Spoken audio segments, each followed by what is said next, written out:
Please like and leave a heart. Please. There we go.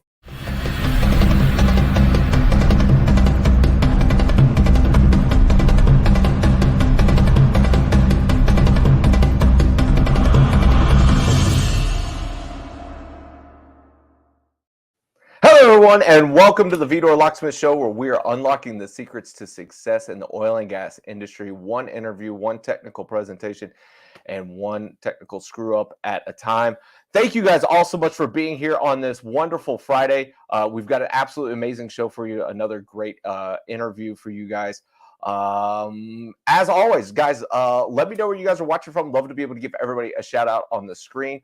We just wrapped up this week the episode number 7 of the Torque and Drag mini series, Learn It, Turn It, Burn It, with Devi Subramaniam. I got it right. Okay. Devi was absolutely amazing. Talked a lot about hole cleaning and how that affects your torque and drag. So anybody who is doing real-time operations, anybody who's in the operational aspect of torque and drag, it's a really, really great lesson to be able to go back and watch. I highly recommend you guys go back and look at it. And we're waiting on one more of the presentations to be able to come in from episode number 6 with Mitch from K&M Technology. As soon as we get that one, I'll get that put up on LinkedIn, and then the next day I'll put Davies up as well. On Tuesday, we'll have Brandon Foster from TD Unlimited coming back to be able to wrap everything up. So if you have any questions, right, from the prior episodes, anything that you still want to be able to ask to somebody who is an absolutely amazing drilling engineer and torque and drag expert himself, bring those questions on episode number 8 for Brandon. I know I've got a handful of questions, but it's not about me asking my questions, it's about getting yours answered. So we got a lot of people tuning in today. It looks like we got Ian Persh. Ian, thanks for being here, tuning in from Woodlands, Texas. Artie Morrison, my good buddy, tuning in from the Woodlands as well. Brad Watson tuning in from Houston. I wonder if anybody's ever gotten together and done like a watch party for this. That'd be interesting to know about. Tom Haley tuning in from Willis, Texas. Thanks for being here, sir. Barry Lacoste tuning in from Houston. My buddy Barry, thanks for being here. And the infamous John DeWart. John DeWart here. Thank you, sir, for tuning in from Colorado. Keith Stelter watching from the Permian. He's watching for a specific reason. I know that. And the super famous LinkedIn user. Oh, it says Martin Kirschman. Oh, from Techni Solutions in Houston. Thanks, Martin, for being here. He knows that he comes up as LinkedIn user. So that's smart of him. Steve Treadway tuning in from Dubai. All right. Got the international part coming in. Omar from Boston. I think that might be the second time somebody's tuned in from Boston. I look kind of fuzzy, Tracy. We might have to hit the button there in just a minute. Rob Norlander tuning in from Rankin Road. Okay. A lot of businesses over there. Oh, yeah, that's much better. Robert Estes tuning in from Tomball. Thanks for being here, sir. Chris Webb tuning in from San Antonio over there with the Transpac guys. Rodriguez from Germany. Oh, even more international stuff. All right. Trip tuning in from Sugarland. I was texting him a whole bunch yesterday. I had a lot of battery questions. Salim tuning in from Algeria. Thanks, Salim, for being here. And then we've got Camden Lafayette. Thanks, sir. And LinkedIn user. Oh, Robert's tuning in on both LinkedIn and YouTube. Well, there we go. Push up those numbers. And then Luther tuning in from Cameroon. And Luther was the special winner of the giant drill bit on Tuesday. So, Luther, we will be getting one of these in the mail to you very shortly. All right. Who else is there? Nick tuning in from Houston, Texas office. Oh, from the Phoenix office. Uh-oh. Might want to get back to work. I'm just saying, somebody's here today that might want to know that you're doing some work. All right, Paul Moore, guys from Vibration Technologies, tuning in from Stanton, Texas. I know that that's supposed to have an N on the end of it. Mohammed says, where is my drill bit? Well, did you win one? Because if you won one, you're on the list to be able to get one sent to you. I promise you that. We're a little bit behind. And then Luther says he's from Cameroon. Thanks, guys. All right. So very special announcement. This is the first episode with our new sponsor, Patterson. So special thanks out there to Patterson UTI for being a sponsor for today's show. So if you guys would like to win a drill bit, type in hashtag PTEN, Patterson Energy, into the comment section now, and we will get you, whoever the winner is, we're going to get you one of these fancy drill bits, right? This is if you're watching the Torque and Drag episode and you win there, right? This is for watching the Vidor Locksmith show. Not to say one's more important than the other, but we really wanted to promote the Torque and Drag episode. But also, I almost forgot. Oh, knocked some stuff over there. That's the Red M cup that I've got. Special thanks to those guys for getting me one. We got a Patterson hat and this thing called Rocks. It's essentially branded ice cubes, and these have the little Patterson logo on them. So you're going to get a hat, Patterson ice cube maker thing, and a Gibson Reports drill bit. So hashtag PTEN into the comment section now, and here's a little word from our sponsor today. Our newest alternative power technology is perhaps the most exciting as Patterson UTI expands the use of lithium-ion battery technology in our rig fleet. EcoCell is an energy management system that uses stored energy to decrease the number of generators needed online and keeps generators running in their most efficient power-to-emissions ratio range.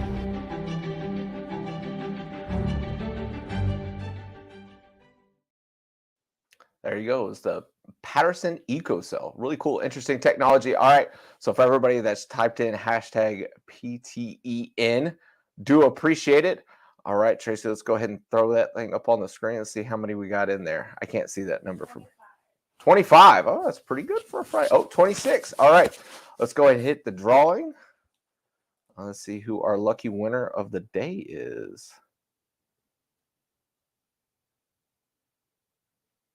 And it's Paul Moore. Paul Moore from Vibration Technology. They've got a really, really, really cool technology that like just vibrates the drill pipe or anything that's stuck down hole. It's just like a giant vibrating machine, and then whatever it is down hole pulls it right on out. So Paul, thanks for watching the show. I do appreciate it. I've already got your contact information, sir. I've talked to you guys before, so I'll go ahead and get a drill bit and hat and the ice cube thing over to you. So, all right. So now we'll welcome our guest today, Mike Buker from Phoenix Technologies. Thank you, David. Thank you for being on the show today. Yeah, I'm very glad to be here. All right, guys. So as per normal, if you've got any questions, go ahead and throw them into the comment section now. Would love to be able to get those questions over to Mike. But Mike, we'll go ahead and start off. Give us a little bit of your background. Sure. I've been in the directional business for a long time. I started in the mid-90s in Canada. I was hired at a division of Ensign Drilling. Ensign had a joint venture with Transocean. They built a coil tubing drilling rig, which was very unusual at the time, specifically for some re-entry work in Canada. So I was hired by that group. I did some well planning to start. I then moved into a MWD position and bounced around that rig for the better part of a year, all the way from Southeast Saskatchewan to Northeast British Columbia, and saw and learned a whole bunch about our business. That rig eventually got sold and moved off to Alaska. And it was right around that time that I got an opportunity to go to work at Phoenix. And I've been at Phoenix for almost 25 years. It'll be 25 years in March, so next month. Wow. Which is, there's a lot of 25-year people at Phoenix, which is sort of an interesting little ecosystem we have going there, where we attract. There's not very many directional companies that have even been around for 25 years, very, much less very people few. working that long at one. Yeah, we've got an interesting culture there that I can maybe expand on a little bit later. But yeah, so I've been there a long time, and I've done just about everything you can imagine, from field planning, sales, operations management, sales management, business development, working my way through the system. And in 2015, I was appointed as president of the company. 2017, I packed up my family and moved from Calgary down to Houston. And we've been in the Woodlands ever since and trying to help build our U.S. division. Wow. So of all of those job roles in the directional drilling world, which one did you enjoy the most? Without question, I'm in a really great position today to be able to sort of see every little function that happens in the company, and I really get a kick out of that. You know, you spend enough time in this business. There's a lot of characters in this business, as you and I were talking earlier about how. Yeah. And I don't know what it is about the directional business, but we attract a lot of people who have some really interesting stories, and typically there's all kinds of stuff going on there. So I have the ability today in my role to be able to meet and interact with just a massive variety of different personalities. I really get a kick out of that. Love meeting new people. You know, we've grown from being probably almost irrelevant in the U.S. market 10 years ago to being one of the leaders in the U.S. market. That's been just a tremendous source of pride for the company and for me and all the people that I work with every day. So Number 2 in the state of Texas on MWD footage right now, just to let you know. Thank So, you. Yeah. And you know, there's a lot of reasons why that has come to be, and you know, it really kind of feeds back into the culture of the company again. But yeah, I think that would probably be it. I get to meet some really interesting people and work with those people on a day-to-day basis. So you've mentioned twice now about the culture. What is it about Phoenix that makes you guys different with that, or what are you guys doing to be able to make that you know, something that's important within your organization? So I give our founder John Hooks a lot of credit. So John founded Phoenix in 1995. He bought some assets from a company that was struggling. He built a team around him. And a lot of those people are still there. And the culture really started with John's effort on, I call it sort of an entrepreneurial, it starts with an entrepreneurial culture. So the strategy is give the people the tools they need to be successful and the support that they need, and let them go do what they have to do. They've got some autonomy in that. And you would see that in all different pockets of the company. And that attracts a lot of really, really good people that they want that, right? That they want to have an impact. They want to know that what they are doing has a direct impact on the success of the company. And but people also want a voice, and that's the other thing we're really good at, is everybody has a voice. And you know, it's not to say we're going to take every single consideration into decisions, but there isn't a single big decision made at Phoenix that doesn't have a lot of input from a lot of different people. And so I think if you set that culture, which John has, where you've got some autonomy, you've got some entrepreneurial ability to make some of your own decisions, but knowing that you've also are going to have a voice in major decisions like what are we going to develop for new technology. And you know, I think that's one of the things that's really driven our success, particularly in the US and particularly in the Permian, is motor development and MWD development. And that's really an effort from a whole bunch of people getting their input in, developing tools, perfecting tools, and then going ahead and running those tools out in the field and hopefully being successful.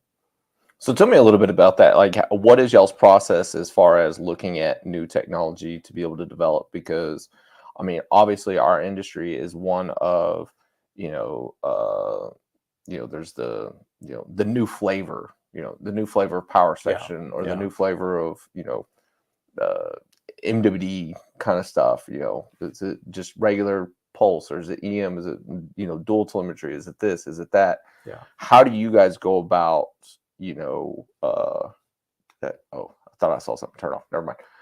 How do you guys go about, making those decisions about what to pursue in the future? So for us, that transformation really happened in, I'm going to say, around 2013, 14. We decided we needed to have a new generation of MWD tool on the market. So we joined forces with Evolution Engineering in Calgary. And together we developed what has now become our Velocity platform and the Evo 1 platform that was born out of that cooperation between the companies. A couple of years ago, that relationship had fulfilled everything that it was supposed to fulfill. So y'all went y'all separate ways. We went in our separate directions, and we've continued some improvements, and the platform that we run is probably quite a bit different than what Now that's part of Baker, what Baker would run. But at the time, we got everybody in a room and said, "What do you guys, what are the weaknesses of what is in the market today?" And there's a few weaknesses, right? There's reliability, ability to handle shock and vibration, it's a huge issue in our business. We're big believers in dual telemetry. We think that there's a lot of value, and so that was a high priority for us. So that development started. We have a process internally.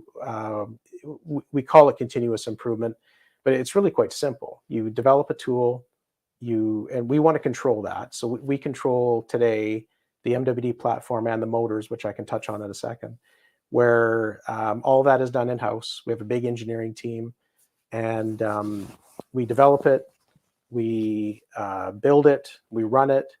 We have a constant reliability and continuous improvement function happening. We identify areas that need improvement. They go back into the circle, and we just keep going and going.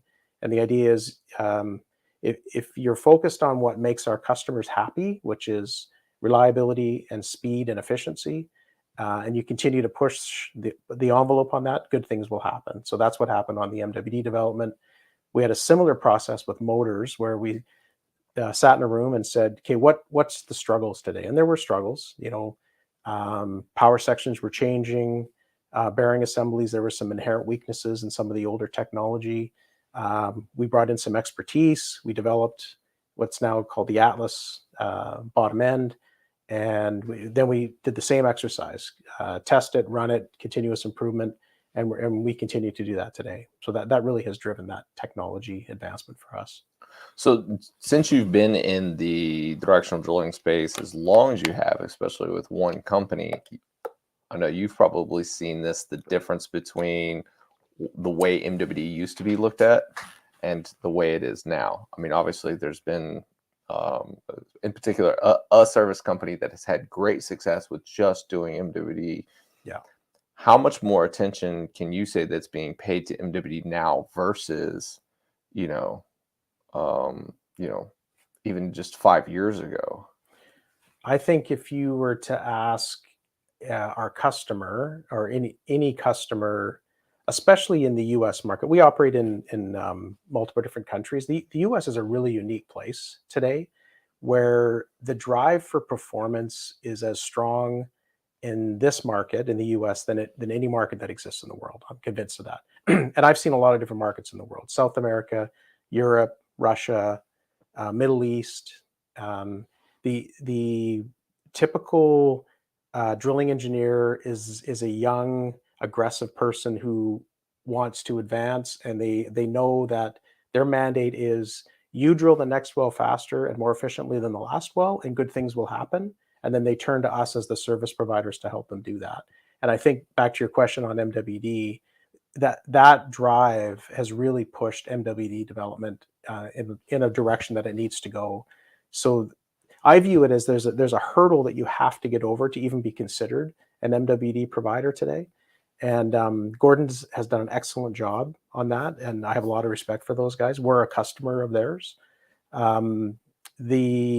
So you have to get over the hurdle. You have to be able to prove that you're reliable and you're fast, and you're going to get data into the hands of the right people quickly.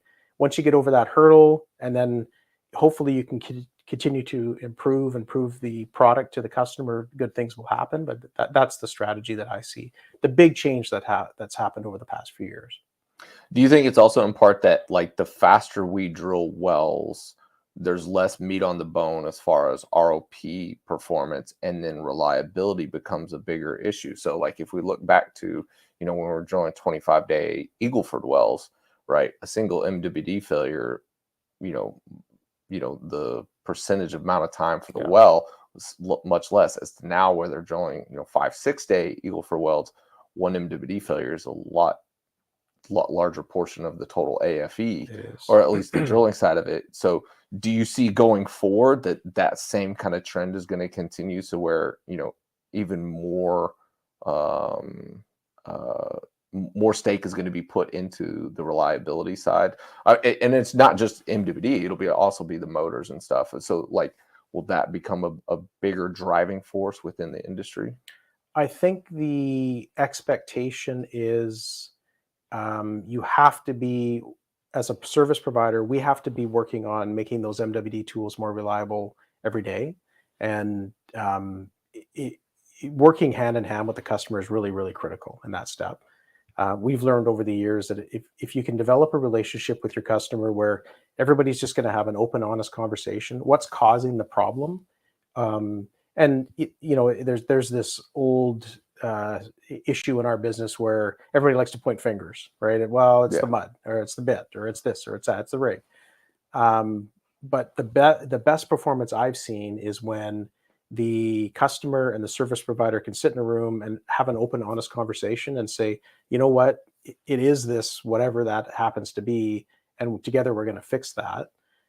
So I think if that happens on the MWD side, that you're going to continue to improve. But in our opinion, the real driver for ROP success and improvement is motors. The advancements we're seeing in power section technology, the ability for bearing assemblies to handle higher spec power is critical. So more robust, able to handle more fluid for better hole cleaning. There's all these parameters that have gone into to that, in conjunction with improved bit technology. I think that's where you're going to see, when you talk about, we've gone from being 30 or 40 days to drill a well to 15 days or 12 days in the Permian, to how do you get that to 9 or 8? Your MWD tool has to be reliable. I think that's a given, but the real improvement is probably going to come on something on the back of, say, the motor as opposed to the MWD tool, assuming that tool is as reliable as it should be. So you're saying about the interactions with the operators. How receptive have operators been to being able to have those open conversations, as far as I don't want to call it joint development, but there's agreed upon, like, hey, look, we're going to run into issues, but let's solve them together, as opposed to just run us off and bring in the next guy who's giving you a whole bunch of promises. That's a great question. And what I can tell you is I've been doing this a long time, and 10 years ago, it was very unusual to have a situation where you could sit in a room with a customer and have a real open, honest conversation, and it actually progressing. But today, I would say that almost every customer is willing to do that, to sit down, at least on a monthly basis. Ideally, it's every week, and review. Okay, we had this particular problem on this rig. What happened? Well, it looks like we had a high shock and vibe event, and here was a few suggestions that we made to try to eliminate that. The customer might come back and say, you know what, we appreciate this suggestion, but we were in a situation where we just couldn't change any parameters, so we understand what the situation was. In that case, we as the service provider we have to continually be improving our tools to be able to handle higher shock and vibe. So, but sometimes the conversation might be the rig hoisted off bottom without following proper procedure, and that caused some issues with the motor. And those are the kinds of things where I think when you really get into that with your customer, and then you bring the rig contractor in and you have a conversation with them, that's when good things really start to happen. And we've seen that, where you have non-productive time. There's a million different ways to measure it, but non-productive time per 1,000 feet drilled, or whatever it happens to be, going from X here to Y here, is that our experience has been that really improves when you can sit down and everybody has a little bit of skin in the game, and you're able to really, like I said, an open, honest conversation, which is not easy, because we have to look internally, and then also our customer, they have to be willing to do that as well. So once you get all the people together like that, and everybody's working towards a common goal, do you think that it could also be the ability to create the step change in how we do the business model? Because a lot of what the business is still based off of day rate. Yeah. Right. Whereas, ideally we'd probably move to more of a performance based or per foot contract, so that we know, hey, we're just going to drill the wells faster. Yeah. So if we put this price point and we drill this one in 7 days, and the next week it's 6 days, and then 5 days, that helps out. But that mentality also looks at like everybody in the room being on the same page, because if the rig's not working properly, then you guys are losing out, and that's not beneficial. Do you think we could get to that point through having those kinds of conversations to where we're able to make that step change? I can think of a couple of examples in the past few years where we weren't charging a footage rate or a flat rate, but we were still on a day rate. But I think the relationship had progressed with everybody, with all the service providers, that would work. Everybody understood what was important. They're putting their best foot forward, and I think that has some validity. But like you said, it falls apart pretty quickly when we found that you have to have a whole lot of different caveats associated with footage, because what happens if whatever happens, the rig breaks down for 2 days, and there's lots of what ifs that you have to factor in. If everybody's working towards the same goal, and I think it could work. I think that's reasonable. Do you think that there's any other than technological innovation that can take place in the directional drilling and MWD business?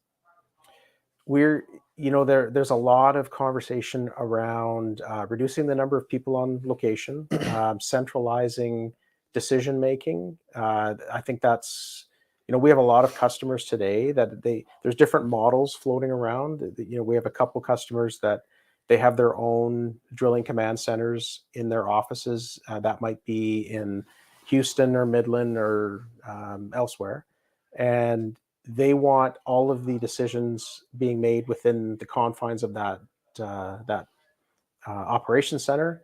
And by doing that, they're accomplishing a couple things: less people on location, lower health and safety risk, fewer people driving to and from location.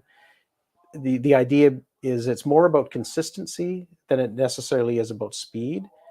They being our customer, they want to drill on a consistent basis.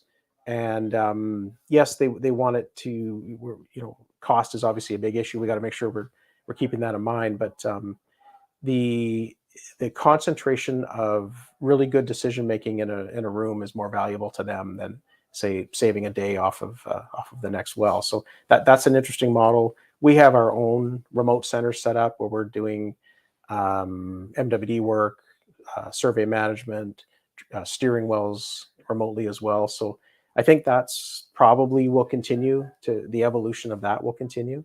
I don't ever see a day on the horizon where, years ago, people would say, well, there's algorithm-based directional drilling decision-making software out there, and that's going to replace all the directional drillers. That's not going to happen. I just don't believe that. I think you have to have really good quality people that are at least overseeing the decision. I think you might be a little bit more efficient in the future. You may not need 2 directional drillers on every rig, or you could ask really good quality drillers to manage 2 or 3 remote jobs at a time, that sort of activity. But I think you'll still need good people to oversee the operations.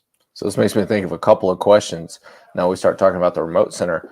How do you handle working with operators that want to vertically integrate like that? Because obviously, as more operators start to go that direction, then they're going to be looking for, good qualified personnel. And they're probably not going to be going to the open market for those and looking to pick up free agents. Safe assumption, yes. They're probably going to be poaching employees. So in that context, if there's an operator you're doing work with right now, that all of a sudden they start to, hey, we're going to start putting together this remote center and bringing DDs in house. Like, how do you guys handle that? We very delicately is the way. As an organization, we're very focused on making customers happy, and so having a tough conversation with a customer is not easy.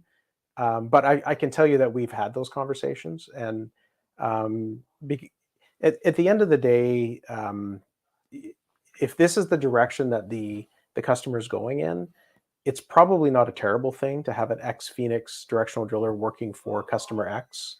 Yeah.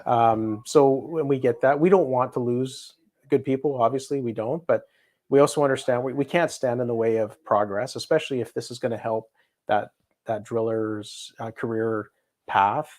By all means, go do that. But yeah, it can be a little dicey sometimes, a little uncomfortable when because that's happened and it'll continue to happen. But yeah, we take it on a one-to-one basis just to see how things go. And but yeah, typically not a real comfortable conversation to have. So then the other side of being able to do the remote operation stuff and reducing personnel at the rig site is continued development, right?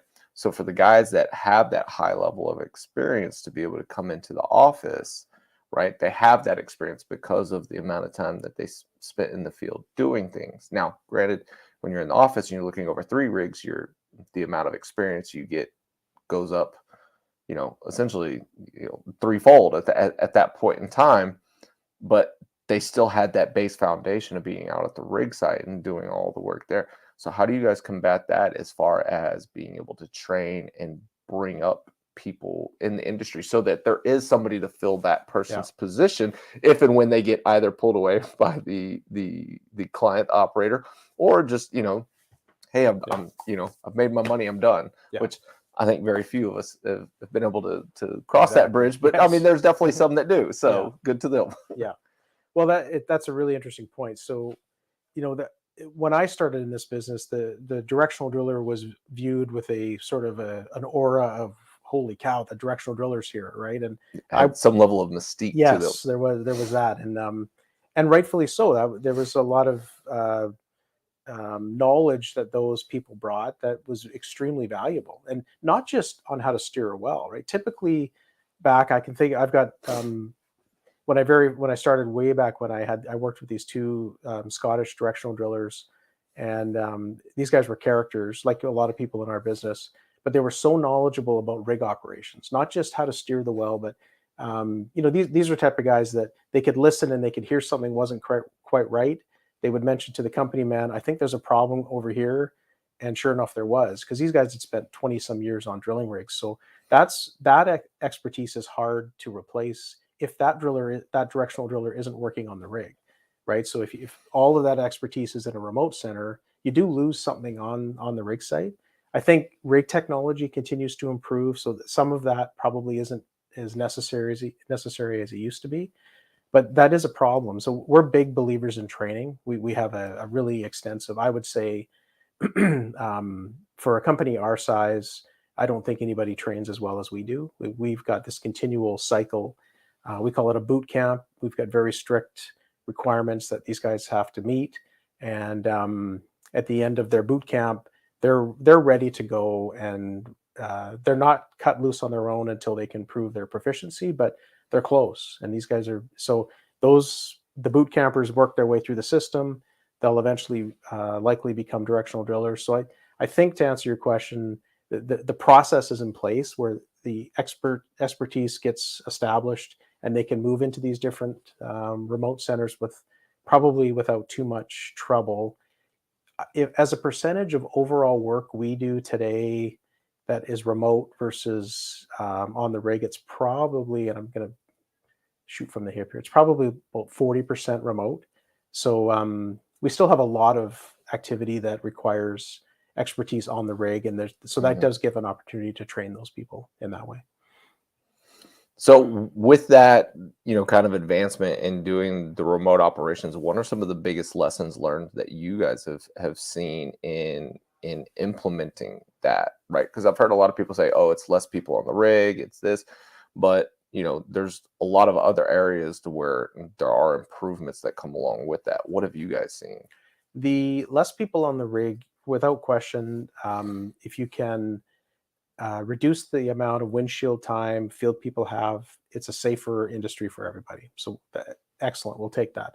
And of course, if you're not standing on the rig floor, it's a safer situation as well. So that for sure is true. Our experience has been if you're drilling with a bent motor and you have to slide, you're really counting on the expertise of the rigs driller at this point if there's no directional driller standing there, right? So that rigs driller has to be comfortable sliding, and they have to be trained. And if they're not keeping up with build rates, or they're getting off on azimuth, or things can happen. And so our experience has been, and I think where the industry's heading is the remote stuff will probably gain more traction with rotary steerable tools in the ground as opposed to a steerable motor. So that's one angle that we see that has picked up a lot of speed for some reasons, such as ease of communication with the tool. The downlinking today is a remote function, so you don't necessarily have to count on the rigs driller to have that level of expertise to be able to slide, so that the tool is doing that for you. That's probably been the biggest change that we've seen over the past couple of years, where the advent of remote with rotary steerable as opposed to that motor. So I'm glad you brought a rotary steerable. So obviously then becomes like the expertise of having run a bit motor, and then the expertise of running rotary steerable. And I know that you guys have made a big investment into the rotary steerable side of the business. Does that then become another caveat of like, okay, we've got to make sure that these guys are trained not only on just bit motors, but also on rotary steerables as rotary steerable continues to gain traction? Yeah, that for sure. And as part of our training process, we that's a requirement that if you want to move up, you need to be able to show proficiency with drilling with a rotary steerable tool. We have made a big investment. We own 50-ish rotary steerable tools today, which would put us probably third in the industry today, behind Schlumberger and Baker, I would guess. We're big believers. Actually, I think number one is Transpac, the insurance guys. They say that they own.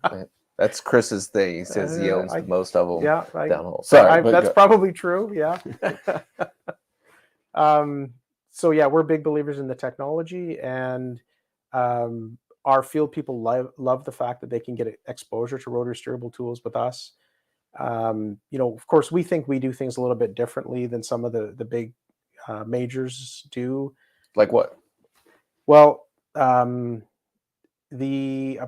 the biggest one that we're told is important is we are not afraid to point the finger at ourselves if it's our problem, and our customers really appreciate that.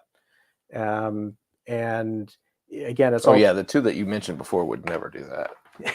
I'm not going to comment on that, but I was employed by one of them. I can say for sure.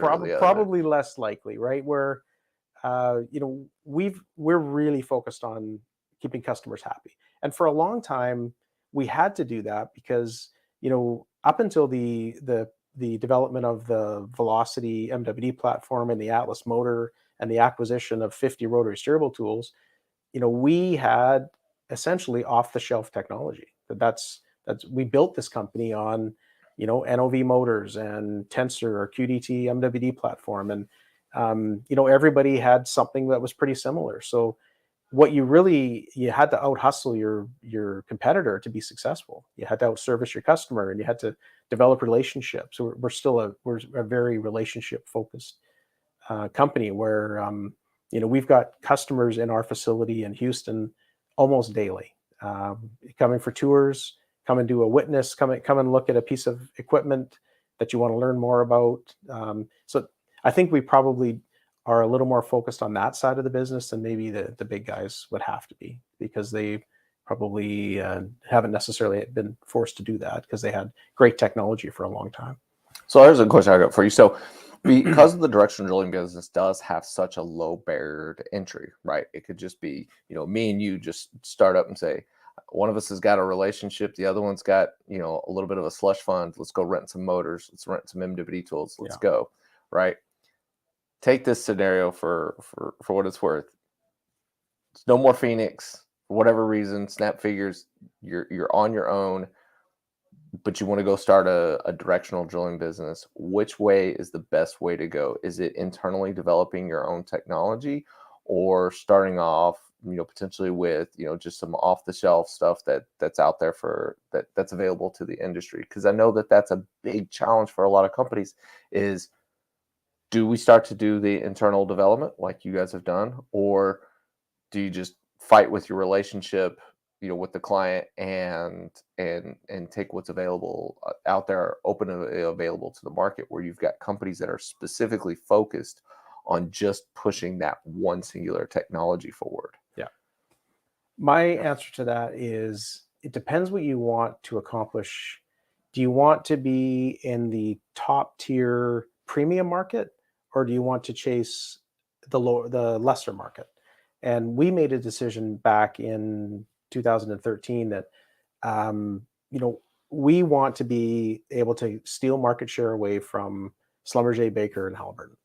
That was a decision we made as a company. Okay, what do we have to do? Put Weatherford out of business. Yeah, well, yeah. So what do we need to be able to do that? Well, we need motor technology that we control. We need MWD technology that we control, and we need a rotary steerable tool.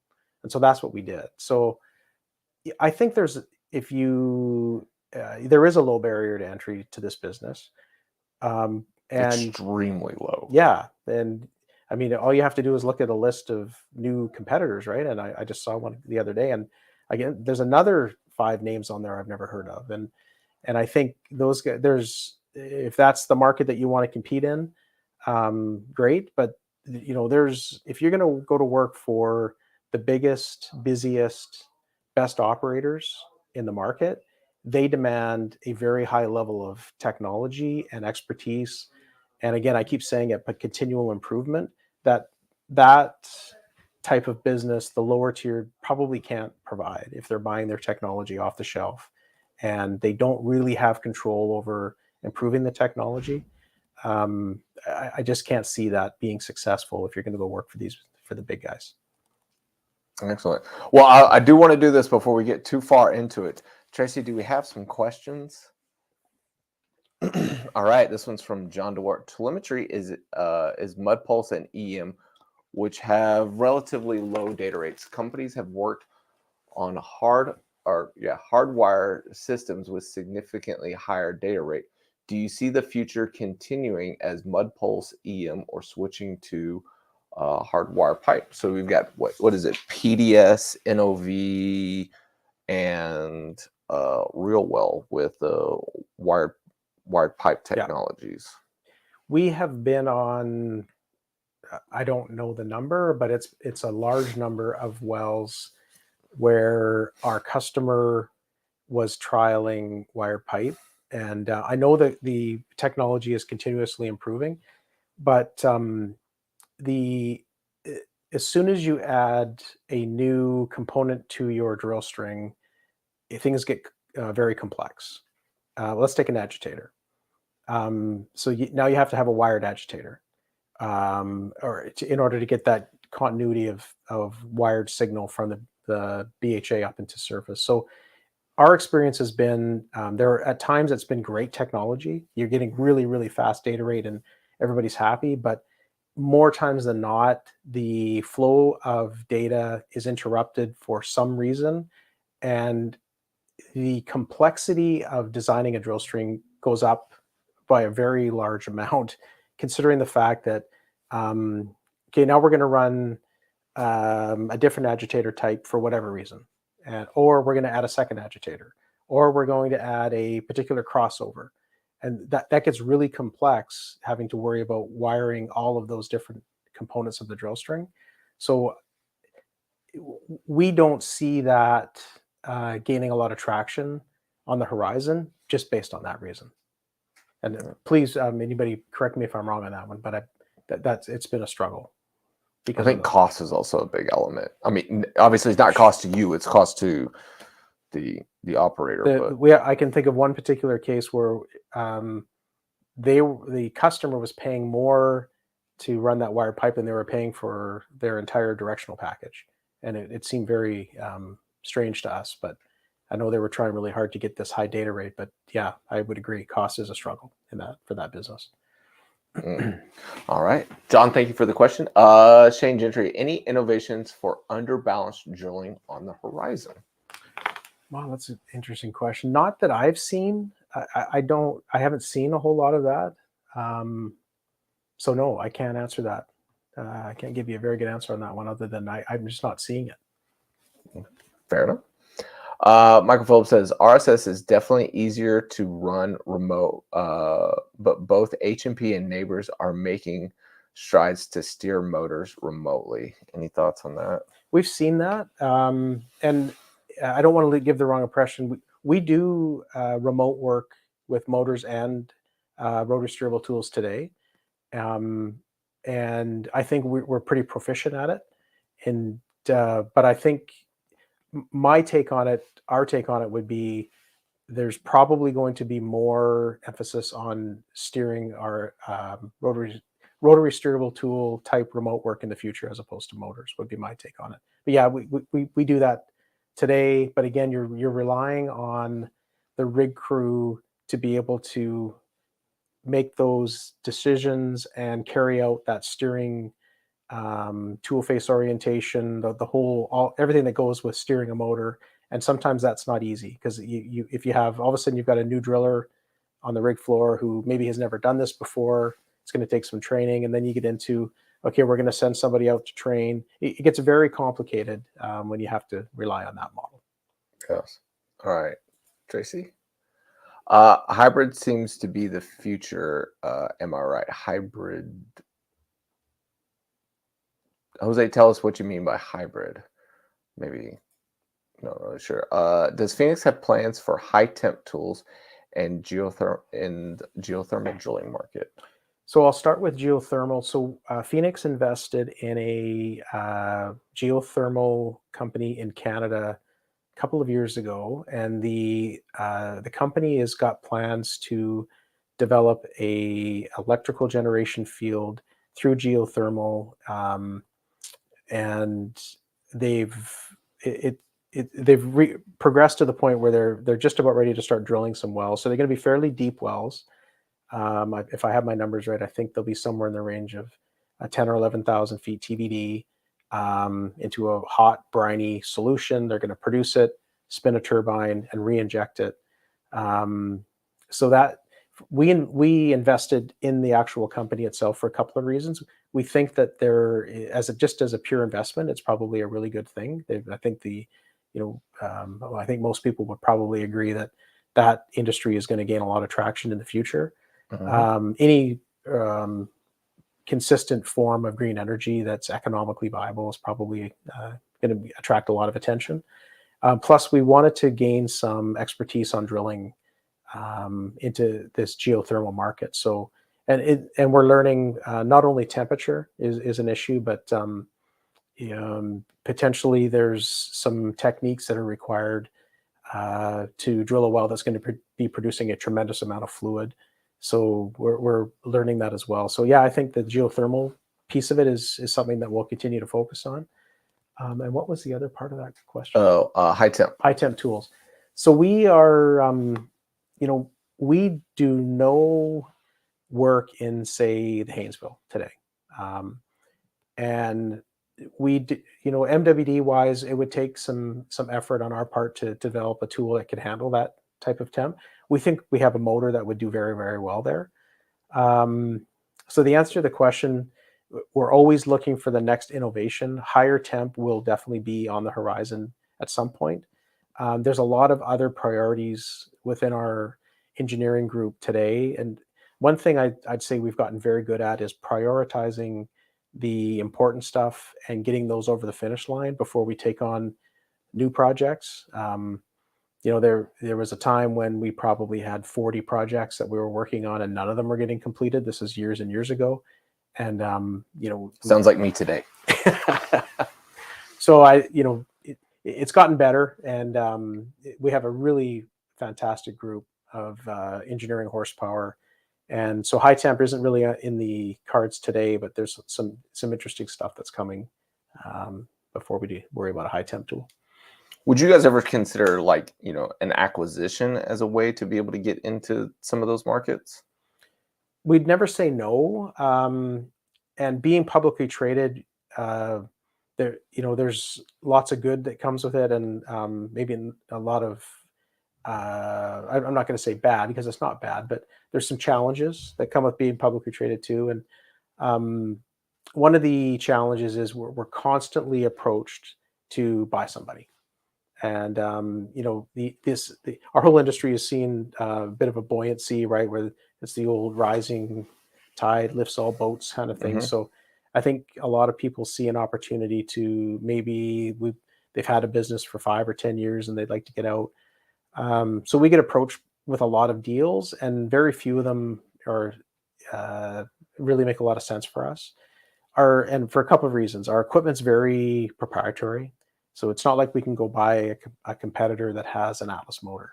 So that And is if they tough. did have one, that would be strange. That would be strange. You have to dig into that. And so high temp tool, yeah, we're big believers in, we have a platform and we don't want to stray from that. Again, if I look back, one of the advantages of being in business for 28 years is you learn what you do well and you learn what you do poorly, right? And what we used to do poorly was we had just a mishmash of MWD tools and motors. We had bearing assemblies from all these different suppliers, which is a challenge. And we had multiple different MWD brands, which was always a challenge. Inventory, servicing, lots of headaches. And they're going through acquisitions and Sure. and ups and downs, and they may not. They might decide that we're not going to build this part anymore, and so you're going to have to find it from somebody else. Or there's all kinds of. That's why controlling it in house is so important. High temp tool, maybe it's not really something that's a big priority for us today. But if there was it probably would be more likely that we would acquire some technology that we could incorporate into our existing platforms to help us do high temp work. Yeah. Well, you touched on it there, and it's something I definitely want to ask you about the positives and maybe not negatives, as you say, challenges of being a publicly traded, directional drilling company, right? There are several companies out there that are publicly traded that participate in directional drilling, but you guys are really kind of narrowly focused in just that area. You're not also a rig contractor or have a whole bunch of other product lines and stuff. Yeah. It's really, that's where you guys are mainly focused. So what is it like? Most of the time it's actually really, really good. The upside of being publicly traded is if we need to raise funds, the market is there in a normally functioning market. The scenario is we make a decision, we're going to do a big expansion of something, and we need some money. So we go to the market, we sell some shares, we generate some cash, and then we go and invest and grow. And for a long time we did that. If you look back at our history we went public in 2002, so it's been over 20 years. Oh wow. I had no idea. Yeah, so that actually was a acquisition of a company called Nevis Energy Services, and that's what really got us into the U.S. market from being a Canadian-only market. Nevis had an operation running in the U.S., and so we became public. We expanded. We raised money publicly, and we expanded into the Rockies and into the Northeast and South America and Europe and Russia. And a lot of that has changed over the years.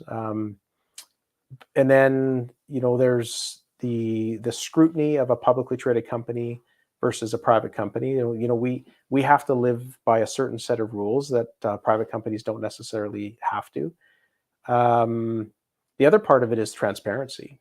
Everything we do is 100% transparent, and that's just the nature of being public, where our financial reporting, a lot of our operational information is included in our quarterly or annual reports. Because that's what our shareholders want to see, and that's okay. But the downside to that is all of our competitors get to see all that too, right? So we try to balance that.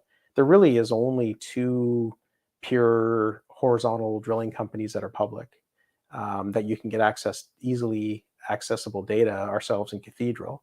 Like you said, there's other subsidiaries of bigger companies that have KLX, Patterson, Neighbors, exactly. Schlumberger. But you really can't drill down in their data and get comparative directional drilling data very easily. So I've had many of our competitors say thank you for being public, because we love being able to look through your information and figure out what you guys are up to. But that just goes with the territory. or at least be able to say where they would like to be. Sure. Right. Yeah, I'll take that. All right, Tracy, what else we got there? Does Phoenix have any plans for GWD platform, gyro while drilling? We really don't. Again, that's another, that's an idea that gets kicked around a lot. We would probably go out and work with a third party to help us develop that if we felt like it was something that we had to move up the priority list. But today it's not a big issue for us to have that. So today it's really not something that we're. I was going to say the gyro market as a whole has significantly dropped off Really in changed. the last, Yeah. 10 years. Yeah. Yeah. I've got data on that, so I know that one. So Jose had his question earlier. Hybrid seems to be the future. Am I right? And hybrid, he means dual telemetry. Oh, okay. We're big believers. There are times when pulse is just fine, and there are times when customers demand higher data rates, more concentration, and in our opinion, the demands on the ability to get bigger bundles of information up to surface faster are just going to continue to increase. Where if you look at things like communication with rotary steerable tools, there's going to be a lot of data that is required to get up to surface quickly, and we think EM is going to be a big part of that. So, and I'm sure there's lots of competing views on that when it comes to high-speed pulsers and the whole thing, and we that's also things that we're looking at. But yeah, we're big believers in EM technology. And there's techniques that we have for filtering and downhole antennas to improve EM telemetry capabilities. So yeah, I think that's, for us, our opinion is that yes, that's probably the future. All right. Mr. Phillips, has anyone looked at combining mud pulse and or EM telemetry as a sort of short hop to a wired pipe tech above the BHA? Not that I am aware of.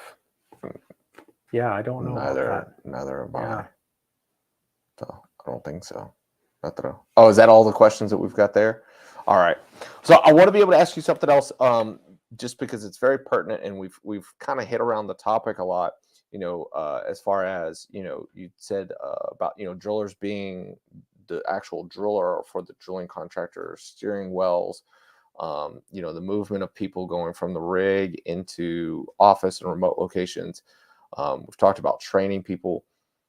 Have you guys seen a challenge, like let's say, and this was mainly during 2022, the challenge of being able to bring either people back into the industry that had left, or hiring new people, or finding the talent to be able to fulfill positions during the growth period? Was that a big challenge for you guys? Generally, no. Our experience was on the directional driller side of things, field personnel, directional drillers specifically. When things went through we'll call it the depths of the downturn in the summer of 20, which I think, if my numbers are correct, that was the all-time low rig count in the US, was about 240 rigs in August of 2020, which obviously was a horrendous time for the entire industry. A lot of those guys, as the industry picked back up, wanted to get back in. So there was a good supply of directional drillers. MWD wise, maybe not quite as easy, but we went out and we aggressively trained and recruited. And that part of it, I think the field part of it was, certainly not easy, but we managed to keep up with the growth as things progressed during 2022. Other positions were tougher. Shop positions were harder to fill, and especially odd hours. So an afternoon shift or a weekend shift, those were really tough to fill.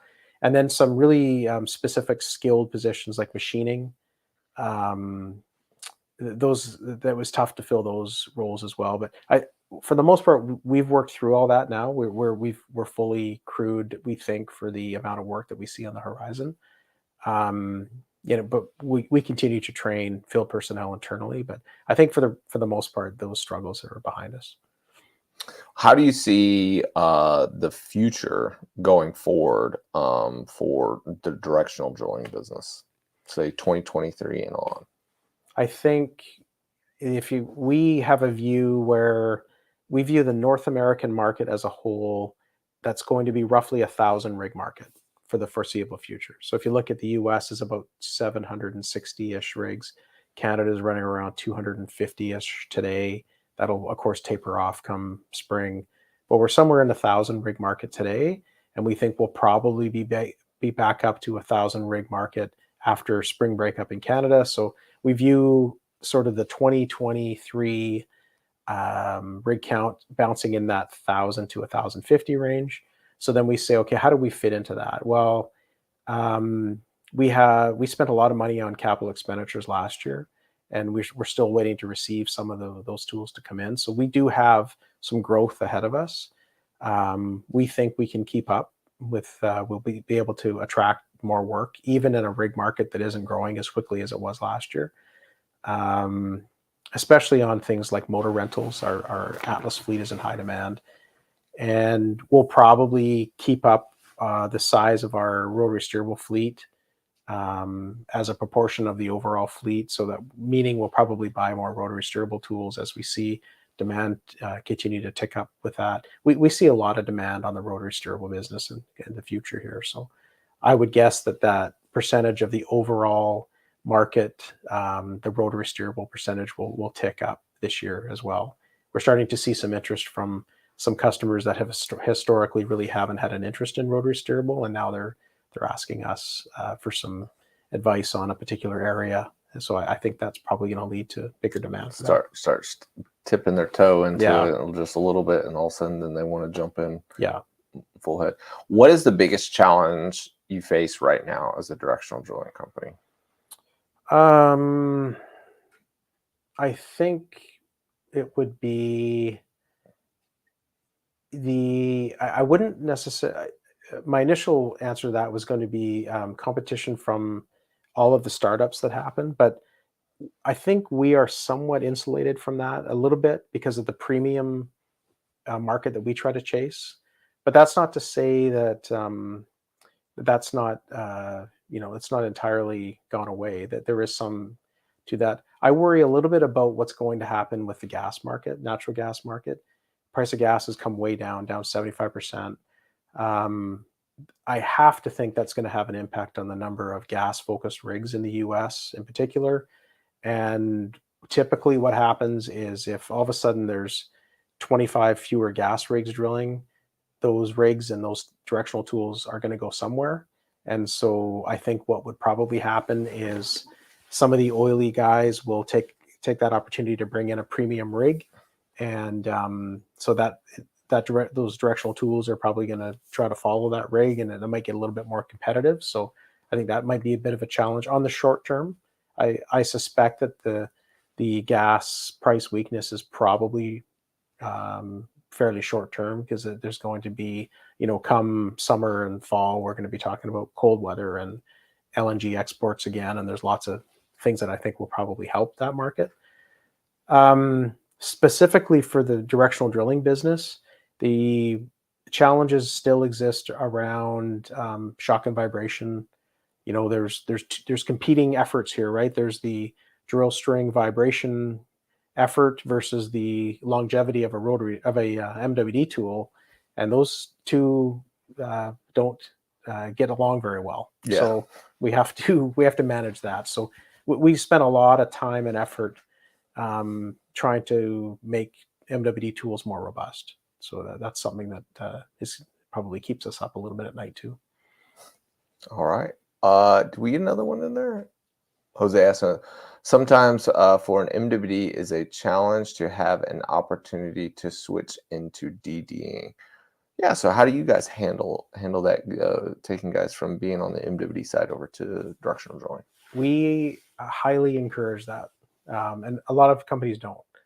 But if we have a senior level MWD operator that wants to become a directional driller, we are more than happy to move them into that role as a trainee.